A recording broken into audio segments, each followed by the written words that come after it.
So the Arendelle princesses, princess, queen, queen, fifth element, they needed a sidekick. So today we are making Olaf, and he likes warm hugs. That's it. That's the whole story. I'm going to tell you about the Olaf soap and who's doing it and all the things in just a minute. But before I do, hello, I am Mrs. Soap and Clay. Let's make stuff.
How's it going, Sudsers? Welcome back to the channel. You are at Soap and Clay, where we make all the soapy things. And yeah, today is day 224 of 365 days of soap. That's becoming a mouthful in and of itself, and we are making Olaf. Because again, the Arendelle princesses, they need a companion. I don't really know who the villain would be throughout the two of them, if it's not Elsa. But, you know, I already told you about my beef with Elsa, so we're not going to get into that today. And yeah, so we're making Olaf, and I thought that was pretty perfect for the holiday season and snowmen and all of the awesome things that I don't get to make in the Pacific Northwest because we don't have snow. But Olaf, he actually has his own little flurry and exists.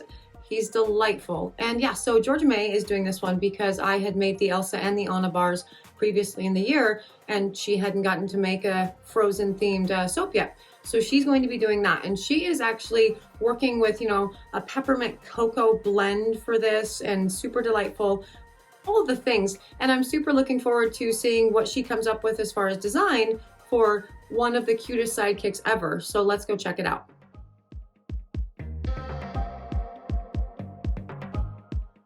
It is Olaf Day, you guys. It is amazing. It's Olaf Day. And you know, so Georgia May is making this soap because I had made the two frozen bars. I had made Elsa and Anna, and we had made a deal that, you know, we were each going to take one, and I ended up with two. So I think they needed the sidekick anyway. Like, I feel like you can't have a frozen soap thing without Olaf, because Olaf is such a cool sidekick, right? Like, he's cool. I don't really know which. So we've done Chip and we've done Olaf, and I talked about in the Chip video, I talked about doing, or I did not doing, but I talked about Flounder because he's a pretty cool sidekick too, and that made me realize that maybe Ariel should have a sidekick as well. Maybe we should just sidekick them all. That would be fun. Although in some of them, like the mice and Cinderella, oh, there you go. There you go. See, I've been having a hard time with Cinderella. What am I going to do for Cinderella?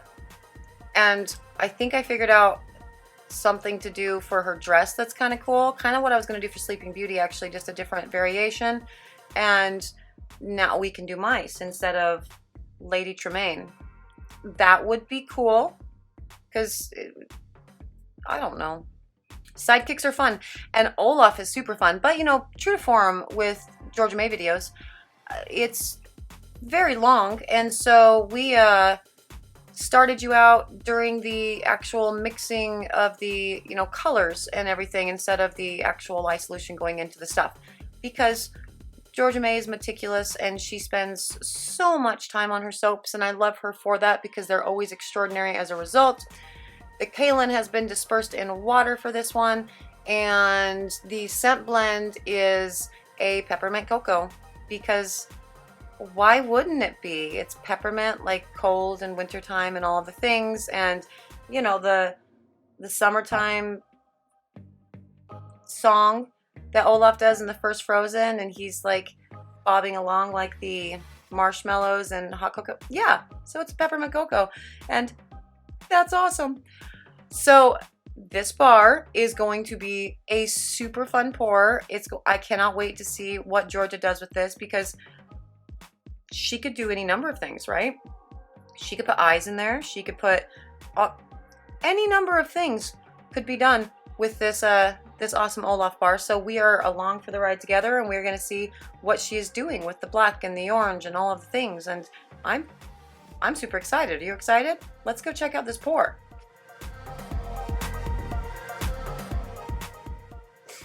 So for this pour, she is going to be doing layers of white and then putting in the black lines in the middle. And I had to ask her that.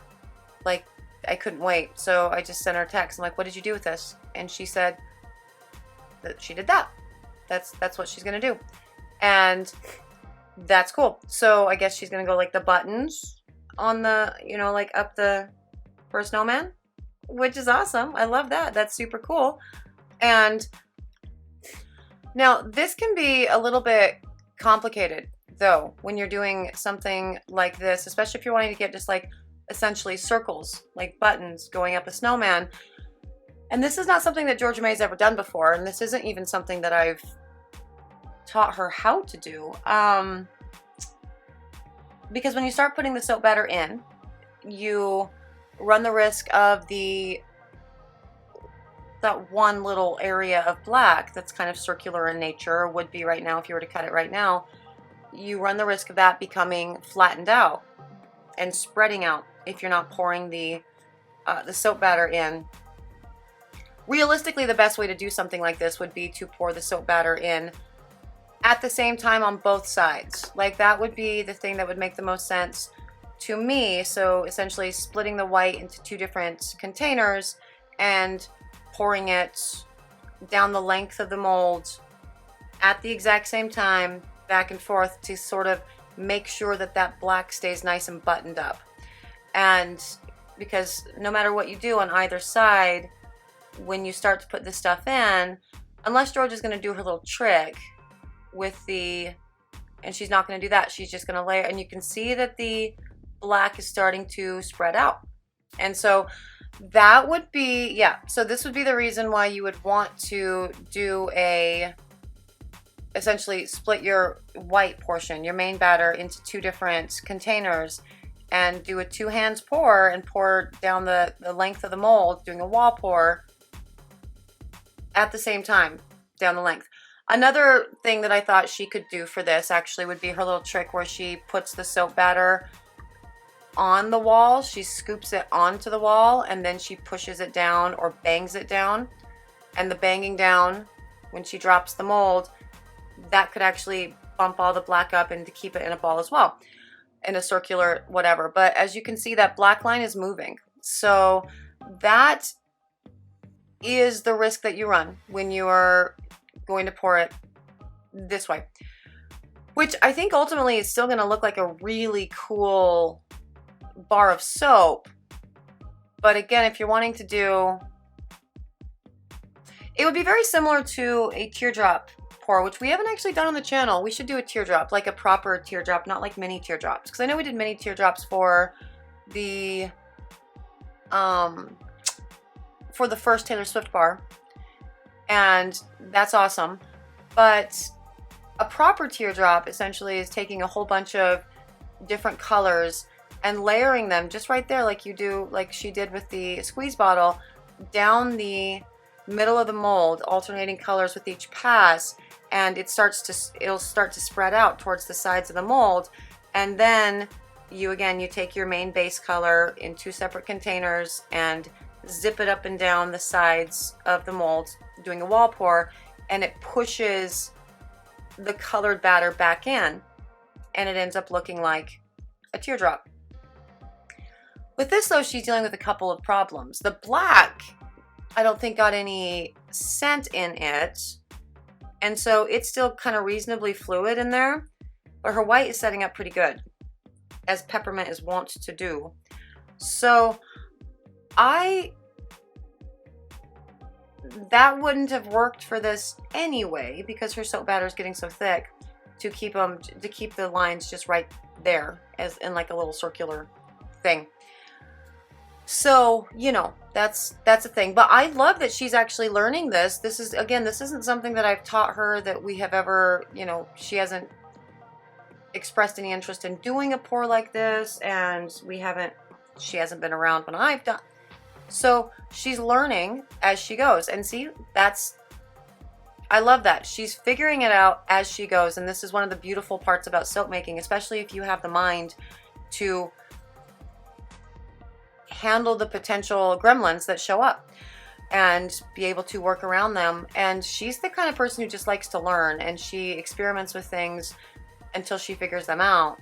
And so she's literally she's not continuing to do the exact same thing over and over again within this pour.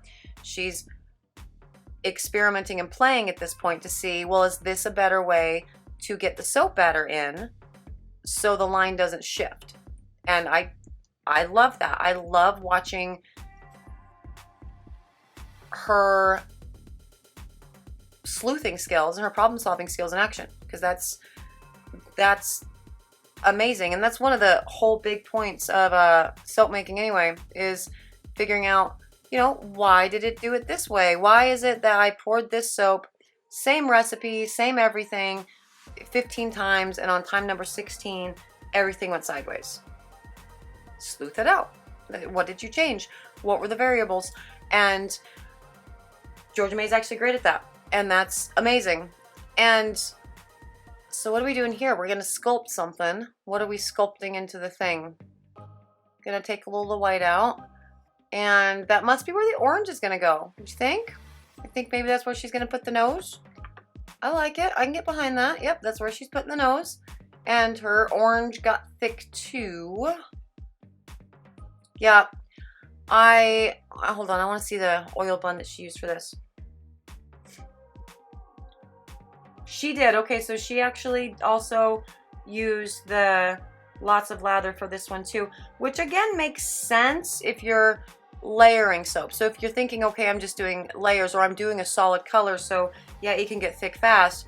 Yes, sure, but again, you really kind of want your batter to be more fluid for as long as possible if you're going to be doing something like, you know, like the little buttons on so a better oil blend would be closer to a 50-50 split of liquids to solids, or even, you know, more liquid than solid. So like my swirls mix, maybe, or even like my basic 3 with a couple extra ounces of a liquid oil would have kept this all more fluid for the whole thing. And that would have made it easier for the orange to go in, and it would have made it easier to do wall pours for the white. And I'm very interested to see this cut and see if that third little round of black she put in looks more circular like buttons, or if all of them just spread out no matter what. I am fascinated to see what happens with that, really. And also, you know, again, ultimately this is still going to be a very cool bar of soap, and it will still totally look like, you know, Olaf, and it will be great and awesome because, again, she's awesome at all the things, and the mind fills in the blanks when things are not 100% perfect. And so losing your mind trying to make a completely perfect, that's not fun. And at that point, soap making is no longer fun. And so you don't want to do that. I don't want to do that. That's not how I soap. That's not how I teach her to soap. We do not stress out. We don't let this stress us out. Like, we already have enough stressors, right? We're doing, because it's keeping up with a very large inventory, or trying to manage all of the wholesale accounts, or do that along with, you know, customers in the shop and all of the classes. And now planning our day is stressful enough. The actual making of the soap, it should be fun. And so, you know, we don't look at this and go, oh gosh, I'm gonna have to do it again. We look at this and go, I bet it's still gonna be cool, because it always is. Like, it's very rare that things actually are just a fail to fail. And, you know, even then they're not a fail. Like, the bear that Georgia May tried for the Merida bars, it didn't do what she wanted in the inside, but then she felted the soap. So it's not a fail, it's freaking amazing. I mean, granted, an hour of her life was spent on a bar that ultimately ended up getting felted, so that's unfortunate, but she learned some stuff through the process, and she, you know, then got to felt soap, and so it's all good, it's all fun. Will she try the bear again? I'm sure she will. That's one of the cool things about Georgia May too. Whenever it doesn't go exactly as planned, she like makes notes and thinks about it, and then the next time she does it, she switches up and comes up with her perfect thing. Although Georgia's stuff is very rarely not perfect right off the bat. And honestly, I think this soap will be just another example of completely perfect, because it's going to be cute. It's very obviously going to be a snowman no matter what those buttons look like inside. And especially since she has those, see the little brown things there at the what was that hand gesture? Are you just frustrated that it's so thick? Or are you showing me that you're hulking out? Either way, I think you're probably frustrated because it's thick, because thick batter is not a lot of fun. And yeah, so the little brown things that are there on the side there on the upper left hand corner, those are little sticks, right?